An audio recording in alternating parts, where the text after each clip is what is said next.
All right, here we are. Welcome back to On the Record, hosted by Dekel Bor, presented by Shore. My name is Louis Marks. I'm here at the Rope-a-Dope Room in East Philadelphia, working all the bells and whistles by myself here in quarantine. If you're new to the show, each week Dekel jumps on with a mixer, engineer, producer of the highest order from somewhere in the world. Today we have the pleasure of welcoming Adam Greenspan. He's worked with Arcade Fire, Faith No More, Rage Against the Machine. Dekel Bor, if you're not familiar, has performed with jazz legends Johnny Griffin, Reggie Workman, Pat Martino, Billy Hart, and more. And he has a new album out in 2020 called Let Love Rule. You can find it at dekelbor.bandcamp.com. So without further ado, I do want to say thank you to Shore for hosting this. And I'm going to switch over. We're going to go to Berlin and New York, I believe. I'm not sure. We're going to find out in a minute to spend some time with Dekel Bor and Adam Greenspan.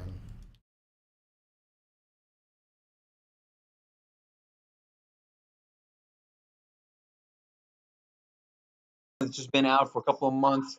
It's shortlisted for about 4 Grammys, which is absurd to me, but I'm digging the fact you guys are digging it. It means a lot.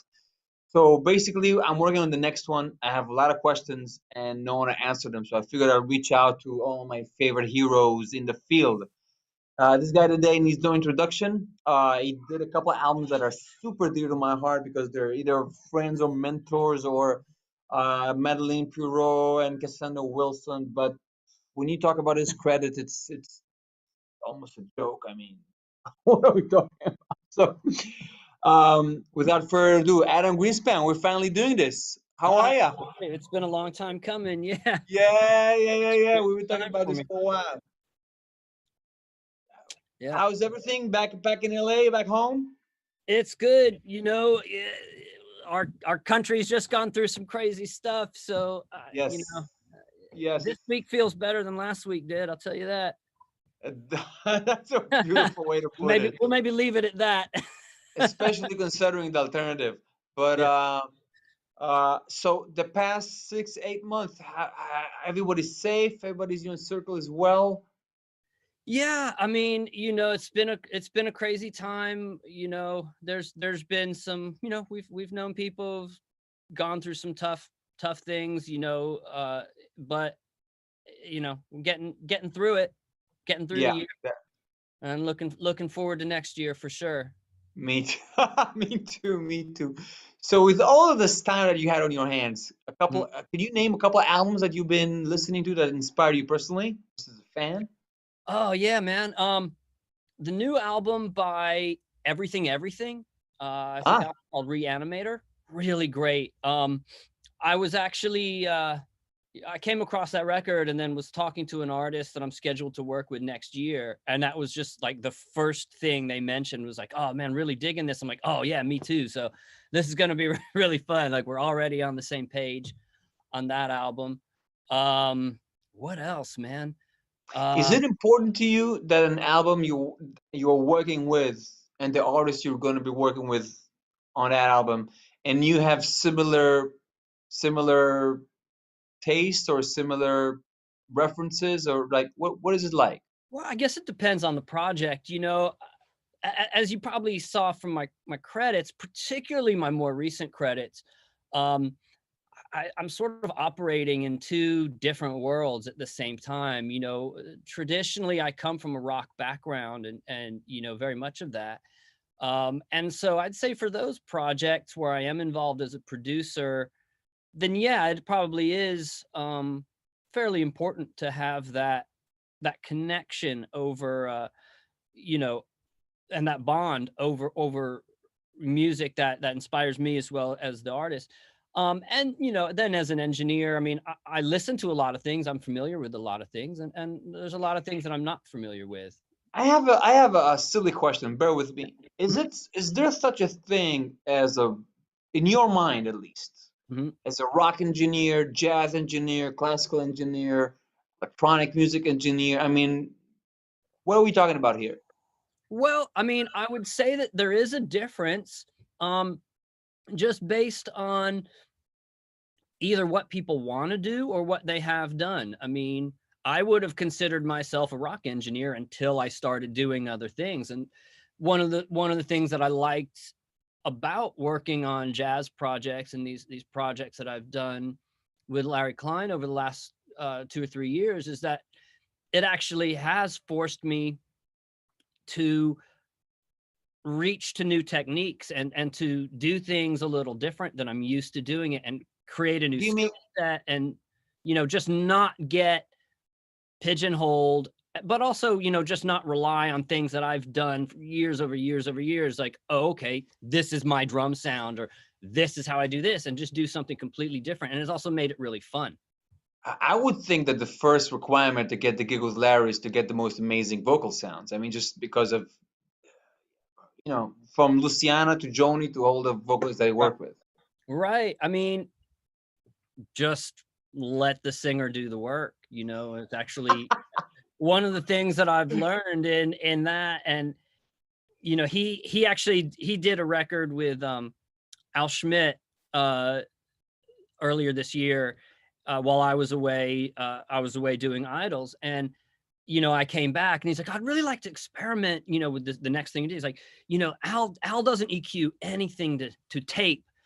And I was like, well, I mean, we can do that, if we want to keep things live like that. And it really forces you to really kind of make decisions about microphone choices and microphone placement. And at the same time, as an engineer, it kind of makes your job easy at that point of the project, because you don't have a lot to do. You put a microphone on something and you say, oh, that sounds really good. Cool. There's the sounds. So put it in context for me. Which techniques do you feel that you just got from working with Larry that you can share with the students and the fans watching this? Well, I mean, techniques for that, they're not super different. The biggest difference is that, from a rock background, let's say guitars, I would never in a million years put a U67 on a guitar amp for a band like Idols or something like that. You would just blow it up. This first note they played would blow the mic out. And so, because this is just a different, it's just a different volume, and I can utilize those microphones that I have at my disposal when we're working, someplace like Sunset Sound or the Village or wherever. And so that's the biggest difference. I use a lot of U67s now. What about my placing the mics? How close to the cone? How far from the cone? Getting room sound for the guitar? Do you mic behind the amp? Just give me some tips. That mic placement, I don't really do much different, as far as guitar amps. I do one for, like, say, my traditional setup on a rock guitar would usually be a Beyer M88 and AKG 414. The 414 pretty much straight on axis is as close to the grill as possible, with the 88 45 degrees like that, so that you can play with the phase. I mean, you want them to be in phase, so if you put them in mono, they're gonna sound like a mono source. But they're, something about the 45 degrees, if you put them left and right, you actually do start to hear a little bit of space, which is, can be very interesting, especially, and that technique came from another mentor of mine, Nick Launay, who I still work with.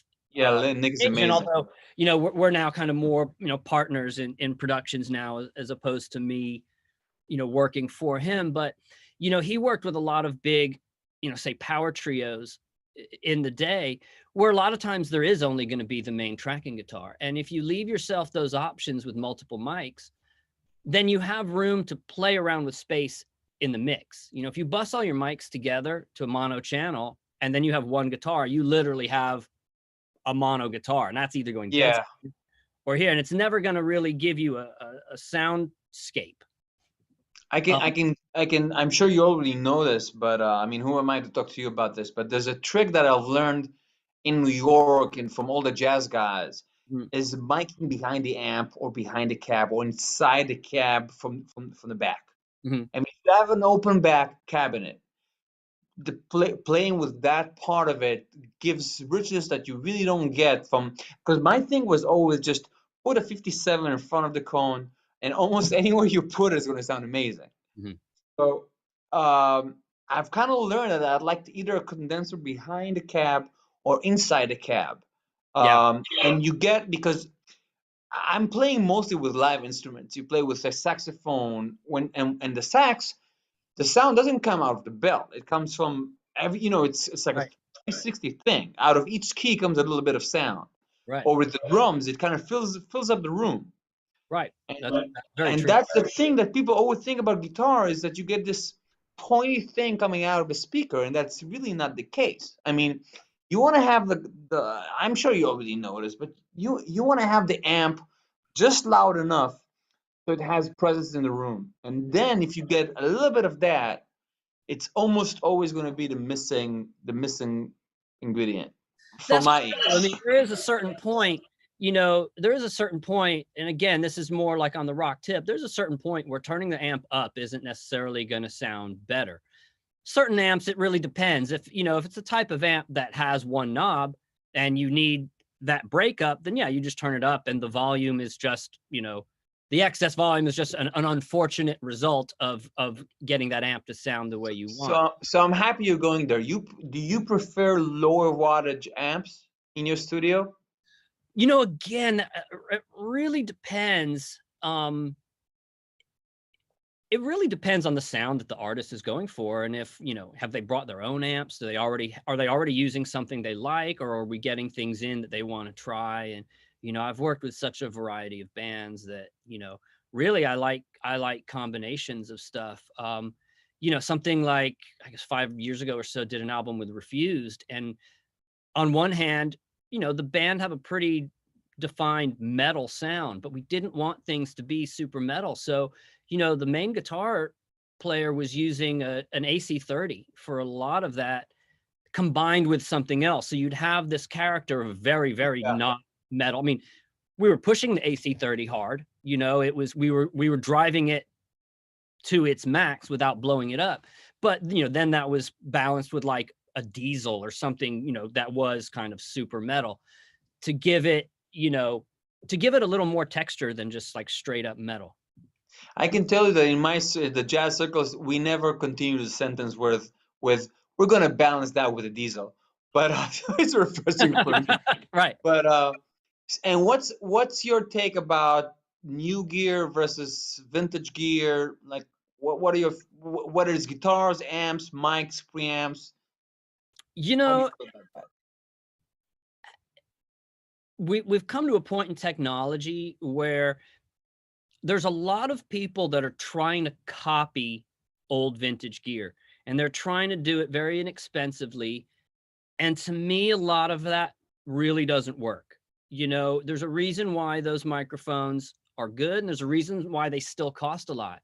Now, on the flip side of that, there's a lot of new companies that are just trying to do something original, that aren't trying to be a throwback. And those companies, I think, are making really, really good products still at a low price point, because the technology has allowed, for the quality to exist without it having to be expensive. As long as you're not trying to recreate something old cheaply. There's a number of things I've come across in the last couple of years that I think are great. Now, that being said, there are a few boutique microphone makers like David Bach who just, his products are just spectacular. But as far as preamps and recording, I work almost exclusively on vintage desks, whether it is a Neve or API. Yeah. Or even, one of my favorite tracking rooms here in LA is Sunset Sound Studio 3, which is their custom. It's a custom console. Yeah, it's a legendary all place. proprietary, except it's API EQs in there, but the rest of the desk is completely proprietary. Yeah, I'm learning. Well, I had a big thing where I always thought that the new boutique stuff was like the best there is, the amps, the guitars, the effects, blah blah blah. Mhm. And then a couple of years ago, I had one of the studios that I had that I was playing and had a selection of unbelievable old guitars. Mhm. And I think that kind of like, the light bulb went on, the Yeah. bug bit me hard, and I'm trying to sell kidneys to whoever takes it. Um, but the difference is kind of huge. So, I Yeah. guess for me, it's a mixer right now. Instruments like that, it's really all about how they inspire the artist, and yeah, vintage instruments, they just have a certain mojo. You pick them up and just they feel broken in, they feel good in your hands. And if it inspires the player to do something interesting, then great. And maybe there are new instruments that do that. I mean, myself, I just bought a new Fender Jaguar, custom shop Jaguar a few weeks ago because I'll never be able to afford a vintage one. So here a crazy story. I have a crazy story for you. I'm not a Fender guy. I'm a Gibson guy, true and true. Mm. And but you kind of have to have one just to take to go somewhere else in the studio or to have a balance of something. And Yeah. I've the custom shop Strat that I have is probably my fifth or sixth one. I mean, I kept flipping them until I found just the right one. Right. And I was super happy with it. And every now I compose on it just so it will take me somewhere else. And then 2 nights ago, I'm on Facebook Marketplace, Mhm. and I see this guitar, and the ad says Fender Stratocaster. That's it. And you immediately see it. It's a mid '70s one. I mean, you can't really fake. No one bothers to fake that look. Mhm. And it says 750 euros, which is like a quarter of what it's worth. Yeah. So I messaged the guy. We messaged back and forth. I'm like, can I come tonight? He says, no, yeah, I'm blah blah blah. You can come tomorrow. And I'm thinking the guitar is maybe maybe it's like stolen or something. So or non-original or faked or whatever. I get to the place. It's in the middle of nowhere. I ride on my bike. Took me forever to get there. I get to this place.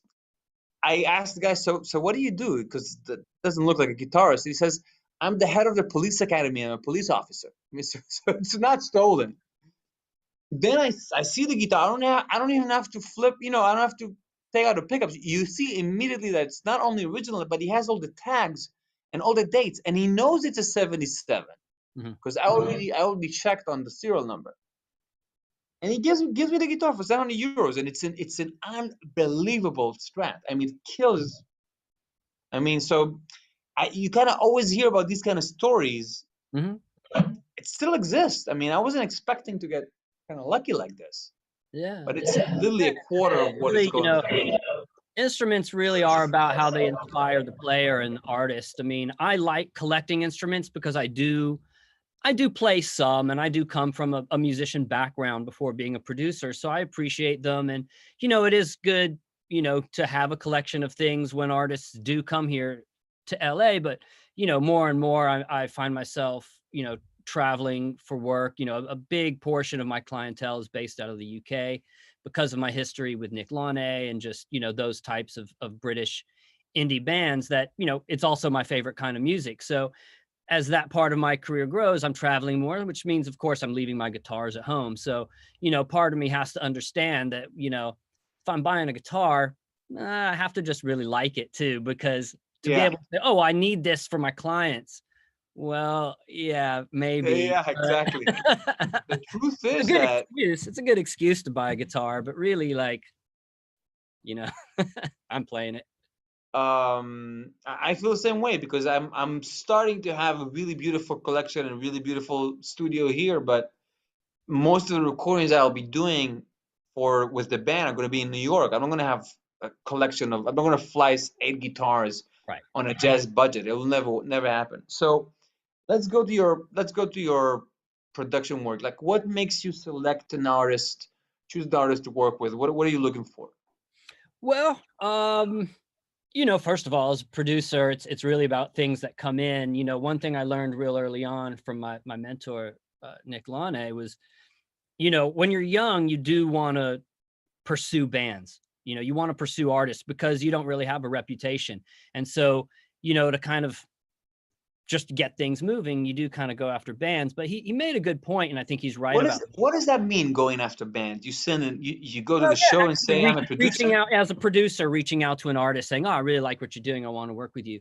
And I've done that in the past. And he made a good point, and I think it rings true, is that there's a certain amount of respect when an artist is already familiar with you and comes to you, even if you come to them and they and they like what you're doing. I've found it's not always the best result, but luckily I'm at a point in my career now where that's not really an issue. I mean, the jobs are coming in, but as far as the ones that I choose, I'm really looking for artists that are wanting to do something new. If you have an artist, What does that mean to you, to do something new? maybe they want to make a record differently from how they've made records in the past, or perhaps they're just a new artist. But let's say an artist comes to me and they've had some success working with another producer, and they kind of want to do that same thing again. It's like, well, why are you coming to me? Why don't you go to the same producer that you've already had success with, if that's if that's the type of record you want to make again? Why not do the same thing? And I also find that if an artist is coming to a producer for the first time, it's probably because they do want to do something new. So I can tell you that from the artist's perspective, it's super important to be in a room with someone that you truly admire, because if right. they're going to give you criticism, and if it's going to be not on the mild spectrum, Mhm. it needs to be someone that you truly want to get something from, in order for you to really assimilate it, and not just let your ego respond. Because And trust, admire and trust. I think that as an artist, and almost any artist that I work with, there's an ego there. Mhm. And in the studio, that ego becomes vulnerable, because we just did a recording here with the trio, and I, like last week, and I can't listen to it because I think I sound like shit. Oh, So no. now, once you put criticism into that equation, everybody goes like, Yeah. So working with a producer that you admire, I think you kind of have to. I think that's a thing. I think that the thing is smart. It's a very smart thing on the artist side, to choose someone that you really want to get their input, and not just their name or their credits. Right. That is important. I mean, you also have to look at it as from the point of view as a producer. I'm a music fan as well. And more and more as my career grows, I get opportunities to work with artists that I'm already a fan of. And as So a give me some producer, examples. Then you open that can of worms. So give me some examples where you were like, well, you had a fan moment. well, I'd say, as unfortunately, the best example is my next record, which I can't talk about yet. I'm going to steal that line. I'm going to steal that line. Yeah. Well, I cannot talk about it yet. I actually was supposed to. I was actually already supposed to be back from this project, and the band decided they wanted to write a little more. And there's another. It's a UK band, but they have an American member in the band, and people just weren't really feeling comfortable enough yet to travel, so it got pushed back. Yeah, of course. So it's for next year, but it's a band that I'm a very, very big fan of already. So, but you have to understand that you're there for them. You can't always, I think young producers, it's easy, and I think even myself when I was younger would just try to insinuate all of my own tastes and styles into decision-making process, rather than kind of being open to maybe the artist wanted to do something that I wasn't that into.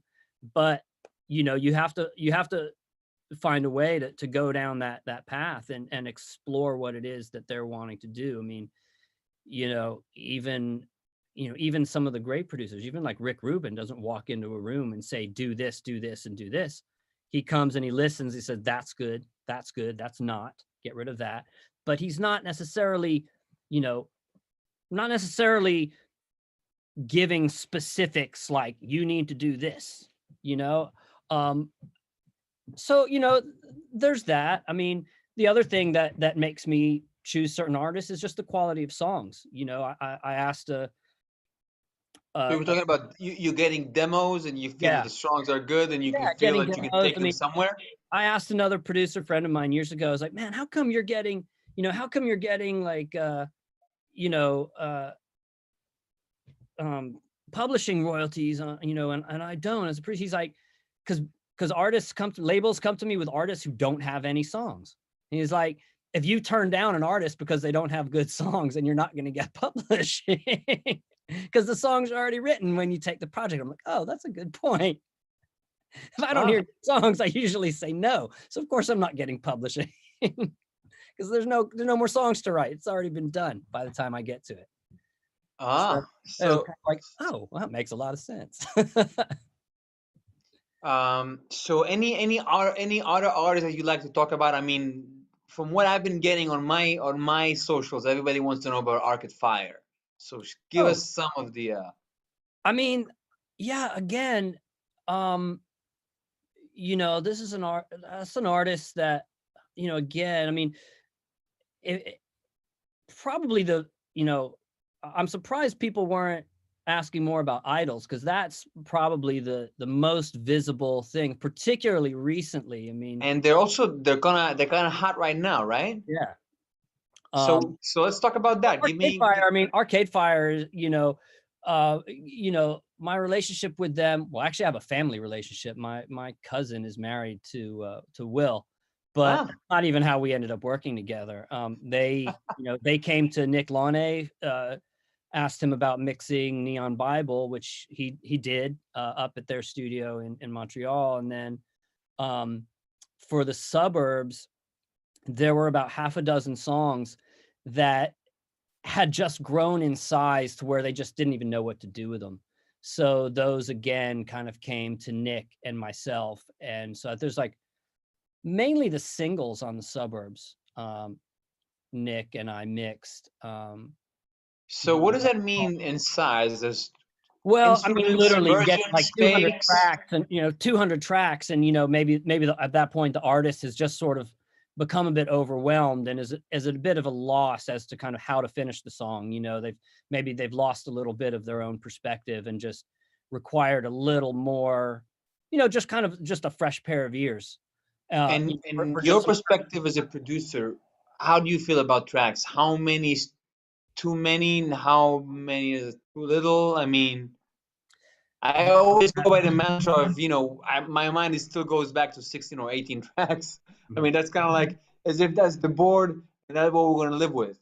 Right. But, well, the interesting thing about Arcade Fire too is that they weren't always working together. Sometimes there would be, these members would go off and do some things and then that'd get sent back, whereas some other members had maybe done their version of the same thing, maybe 2 guitar parts and like only one of them works, but they're both cool on their own. So kind of making decisions. I mean, there would literally be like 2 separate orchestras. It's like, oh wait, which orchestra do we want to use on, which one's better? So you mean literally 2 completely separate orchestral recordings on the same track. And it's just like, whoa, that is a lot of tracks. those are also heavy decisions to make. Yeah. And that's a band that is just so full of talent and creativity and ideas that it's not surprising that they can sometimes, maybe overwhelm themselves with what they've done. And then, all of a sudden be like, okay, we need some help with this. But and what was the Idols experience like for you? Idols, I mean, those guys are they're doing something so amazing socially with their music. It's been, I come from a long background of loving political bands. I mean, I'm a huge fan of The Clash. Even myself, when I had a band like 20 years ago, our lyrics were super political. And you work with Rage, which is to me like the... Yeah, I mean, Yeah, again, I mean, was there for a lot of the mixing of Battle of Los Angeles and the vocal for Guerrilla Radio, which oddly enough, that song is kind of about you know, the song is about labor and slave labor and unfair wages, and that vocal is actually recorded on Labor Day here in the Ah, States. Just what like is it like to be in a booth and hearing Corey's vocals? I mean, right at you from right there. That has to Zach be from Rage, unbelievable. I mean, that's pretty amazing. You know, we were told to set up, Brendan O'Brien had told us to set up a 251 and an RE20 in case he wanted to go handheld. And I mean, this is so long ago now, I don't recall which one he used, but I'm pretty sure he went with the RE20. Same chain, either one, you know, Neve 1081 and an 1176. But, you know, and they're such different mics. It's just really, you know, again, it just comes down to what, you know, what's going to inspire the artist. I mean, you think about someone like Bono, who has such an amazing voice, and, you know, 90% of his vocals of all time have been recorded with a 57 or a 58 Yeah, in the control room. in a room. Yeah. I'm maybe one of the few people who've actually recorded him on a fancy microphone. Um, I was working on a soundtrack for a film called $1 Million Hotel. It's a Yeah, film. yeah. I actually love the soundtrack. I Yeah, love it. I think it's a brilliant soundtrack. yeah. Meldau is on it. Brad Meldau and a lot of other people.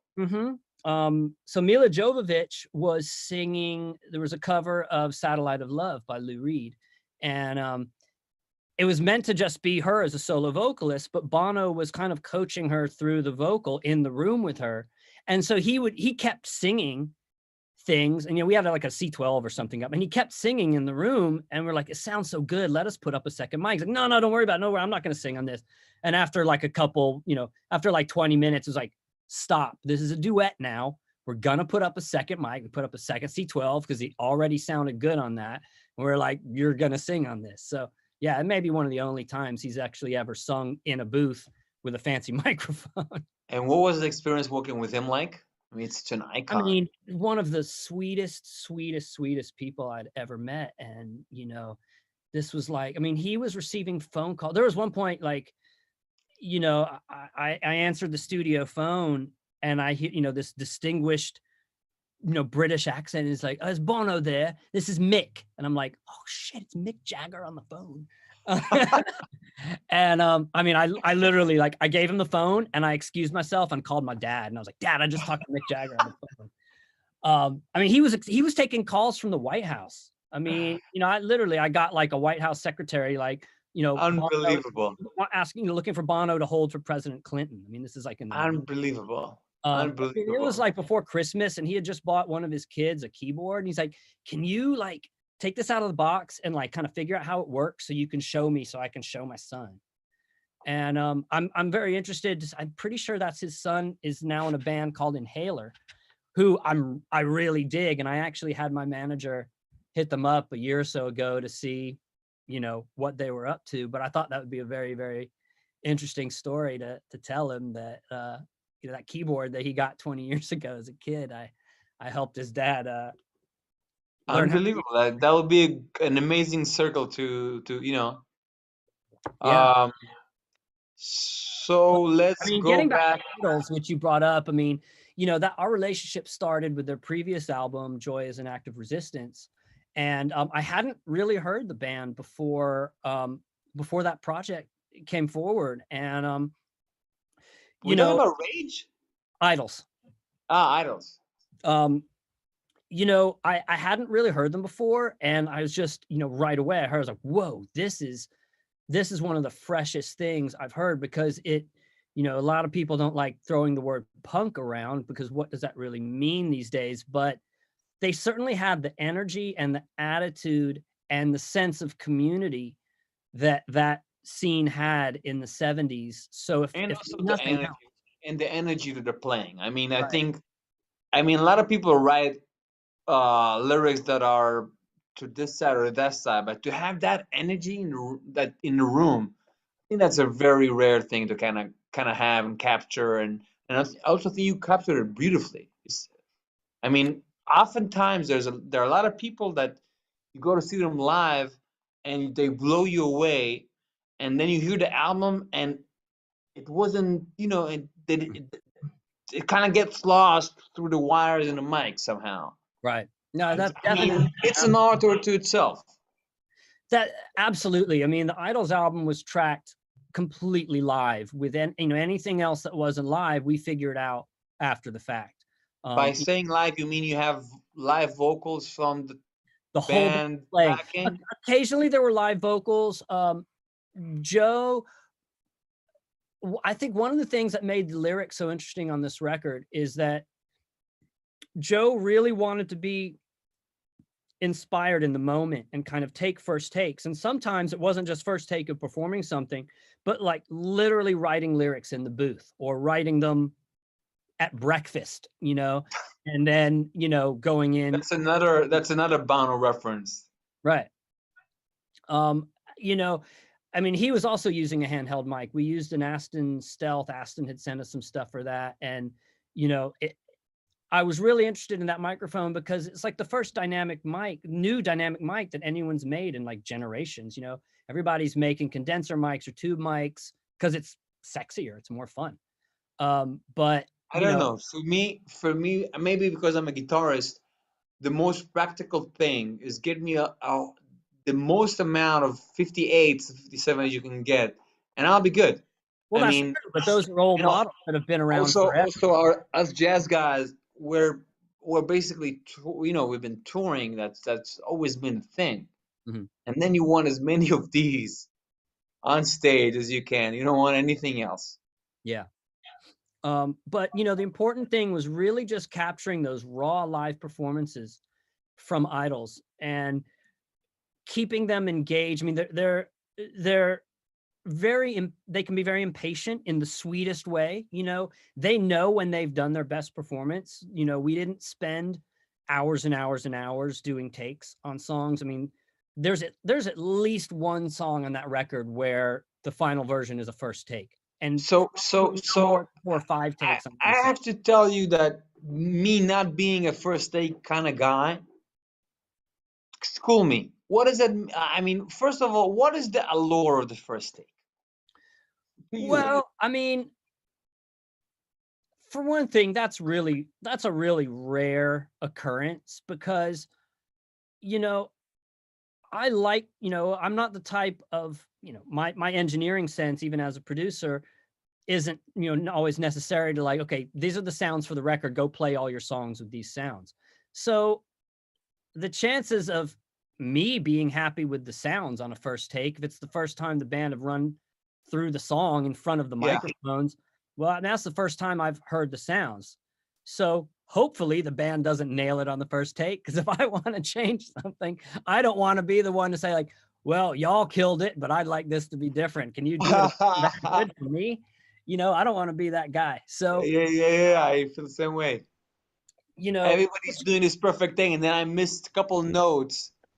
Yeah, I mean, I always, I use multiple amps on guitars with multiple mics. When I'm tracking live, I'll always take a DI on the guitars so that, after the fact, if we want to change that particular live guitar, you get a different vibe with the musician playing live together. If you go back and say, oh yeah, we can make that part sound better, and then you go and you overdub it and you replace it, it may not have the same vibe, even though you now have a better tone. So to be able to like, let's reamp the live guitar. Once we get into overdubs, I'm not that precious about it, because once you get to that stage, you should be getting things right the first time.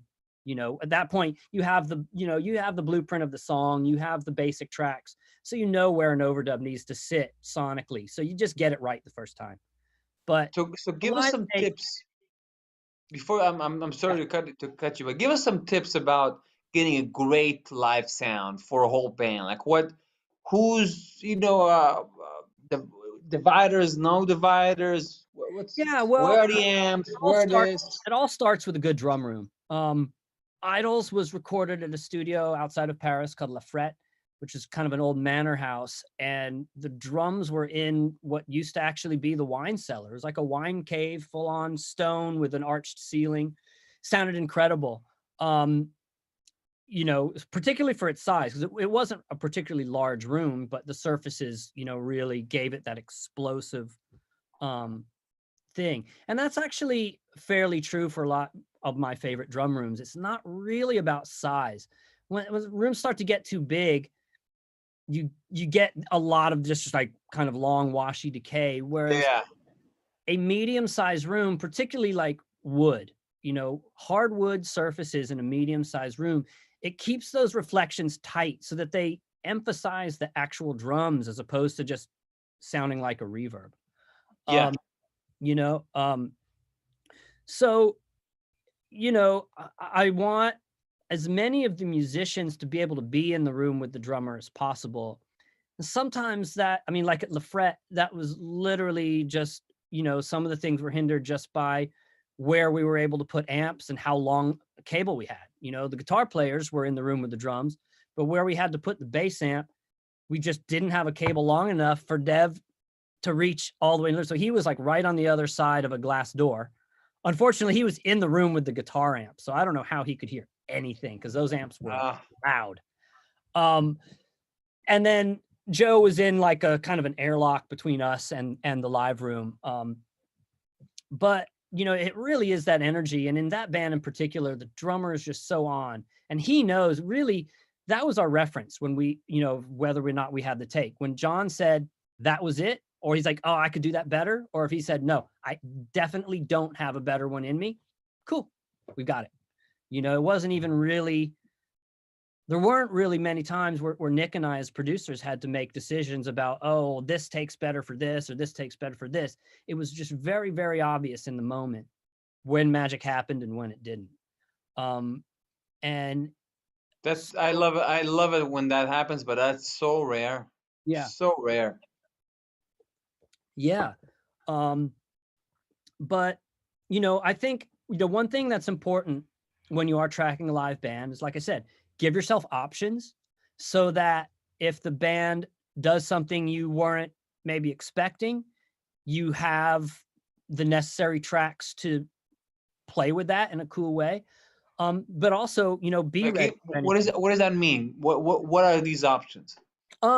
Well, and this goes back to a band, you know, a band like the Bad Seeds, and it's quite relevant in a lot of these projects that I do with Larry as well, is that, you know, we actually a lot of times don't know what the band's going to play. I go in engineering for Larry. I have no idea what the songs are. You know, a lot of times it's either covers or standards, or maybe they are originals, but, you know, I'm maybe not privy to the demo, or even if it's a cover, it's such a different version than the original that hearing the original is irrelevant. So, you know, I have no idea what the next song is going to be. So I have to get sounds that will work for whatever the player is going to play, which a lot of times means just leaving a lot of headroom. You know, it's a lot of kind of, some engineers would, you know, have kind of a drummer get sounds, and you'd be like, hey, play something. And if they're playing something quiet, you turn the volume up so that it's moving needles. And okay, but you know, if then, you know, they go and play something super loud, it's gonna, you know, everything's gonna go over. So this is just, you know, I try and get the musicians to play the loudest thing they're gonna play.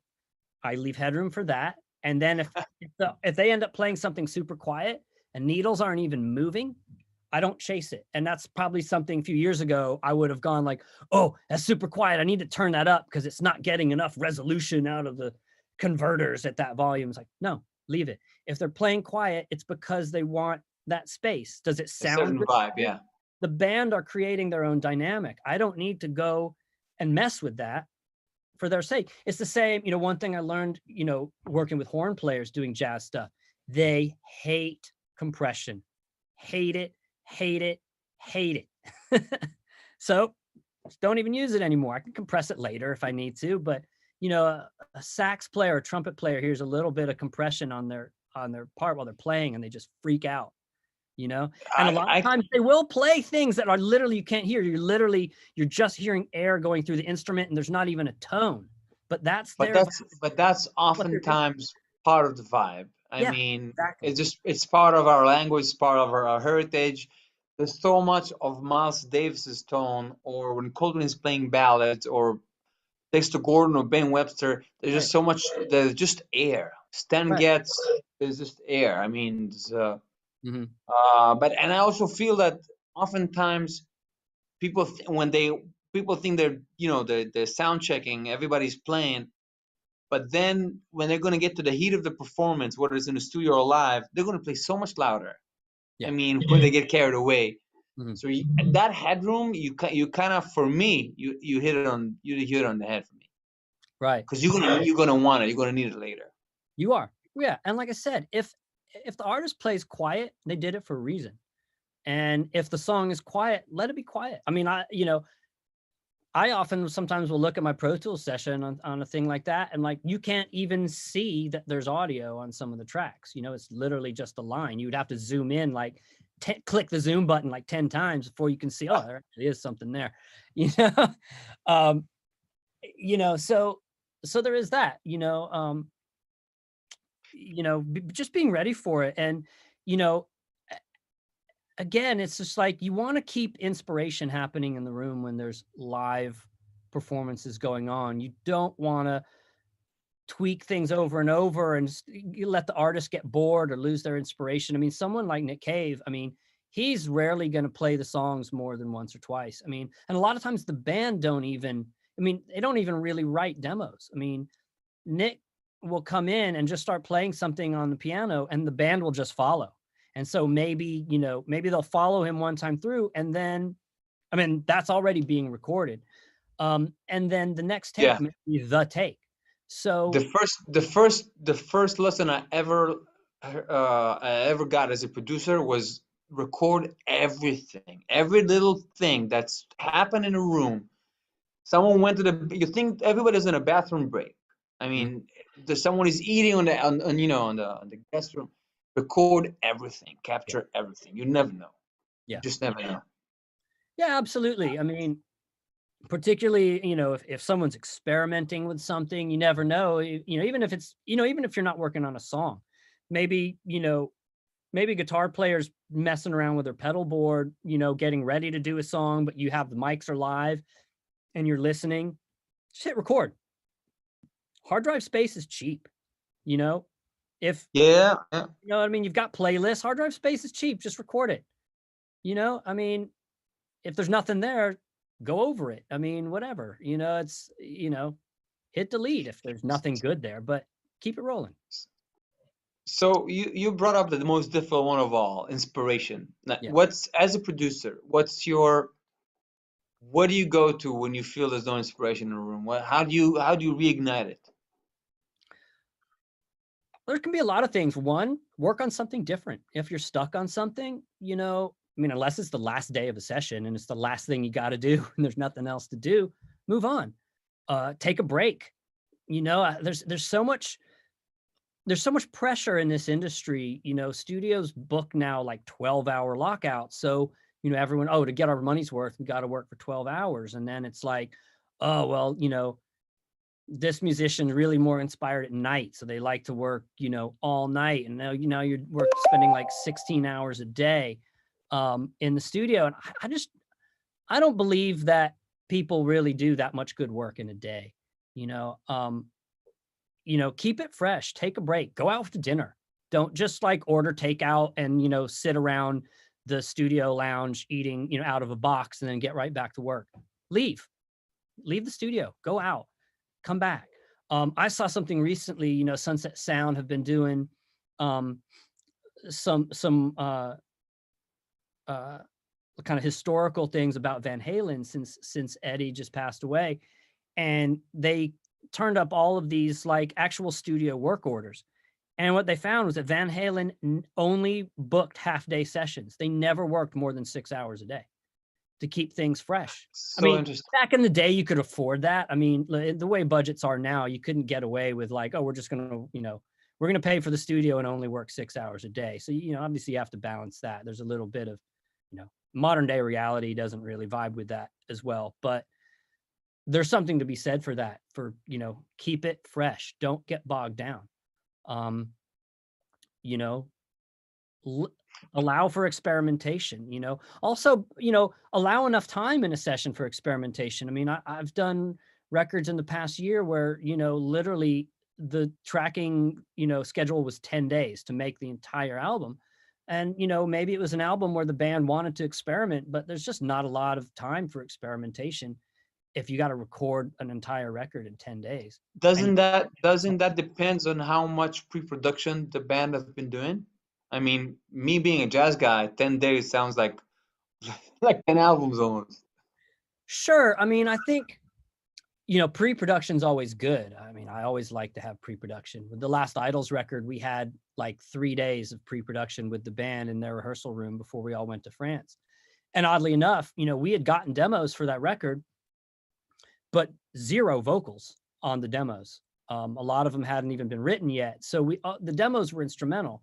So as a producer, you know, normally you would have a demo that, you know, you'd have the vocal there so you could start to have ideas about, okay, well, this part of the song is really great, you know, or this part of the song is kind of weak. Maybe we cut that out or cut it in half. But without a vocal, you can't really make a safe, you know, suggestion about that, because what you might hear is like, well, that part of the song's kind of boring. Well, if the vocalist is going to go do their coolest thing on that part of the song, that may actually become the coolest part of the song. You don't know until the vocals. You never know. Yeah, you just never so know. You can't really start making a kind of like arrangement decisions until you hear that, because it's irrelevant until you hear the vocal. So we were just like, okay, we love Joe. He's always brought it in the past. We're just going to have to go in assuming he's going to bring it.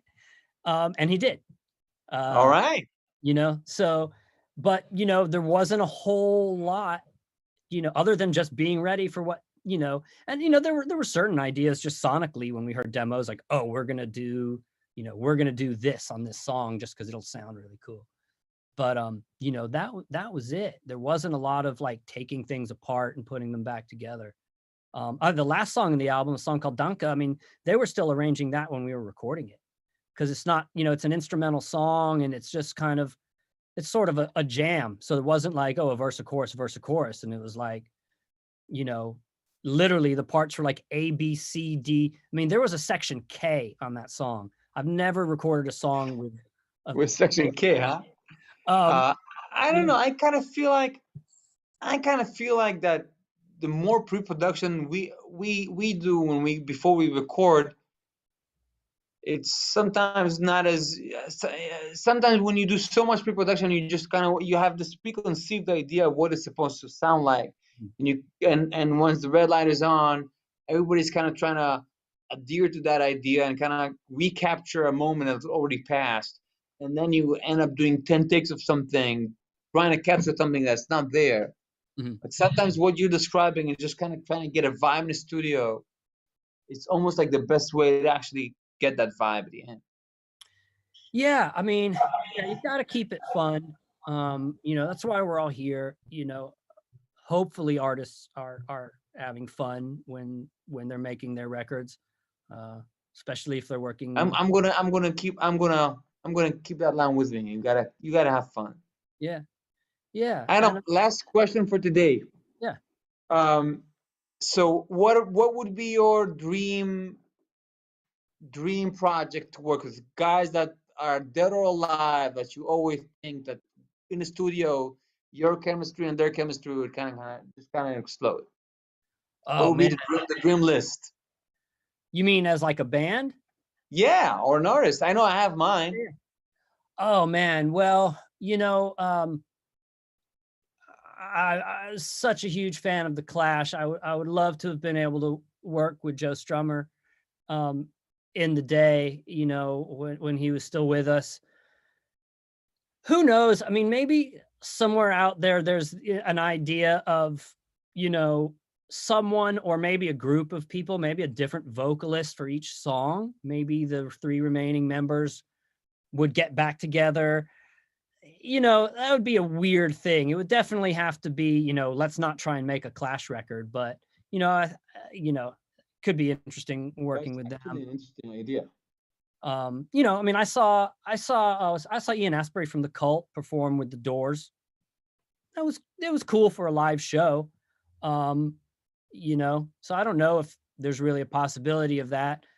You know, Joe Strummer really, to me, was kind of the magic in what he had to say. So without him, You know, I don't know, but Yeah, well, um, sometimes it's about, as you said, it's about doing something new. yeah, exactly. Man, I mean, I would love to work with Trent Reznor. I mean, you know, Nine Inch Nails was so inspirational to me at that time when his first album came out, and you know, just being, you know, in high school at that time and hearing this music that was so aggressive but relied Yeah. so little on guitar. You know, it's just these new sound. I mean, there's guitar in that record, but it's used in such a minimal way. And to hear how aggressive and how angry that record sounded at that time, I mean, and then also the idea that this was like, for the most part, this was like one guy making a record by himself, Yeah.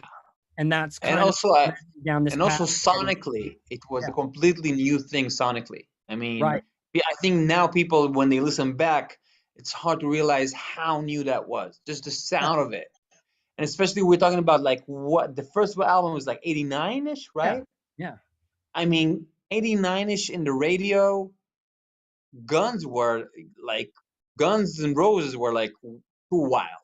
You know what I yeah, mean? So Whitney Houston was in the yeah. radio queen of the day. So just to imagine hearing that, Yeah, and I it had mean, to be knowing how influential unbelievable. that record was, I mean, you know, in the speaking of Guns N' Roses, you know, in the inside jacket of Use Your Illusion, Axl Rose is wearing a Nine Inch Nails t-shirt. Yeah, yeah, yeah, yeah. Um, Yeah, I'm a huge GNR guy, huge. yeah.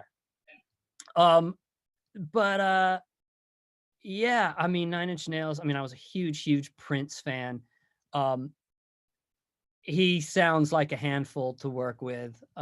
You know, there's a lot of stories out here. You know, Studio 3 at Sunset was like his room for a long time. Ah, All his early records were recorded there until he built his own studio in Minnesota.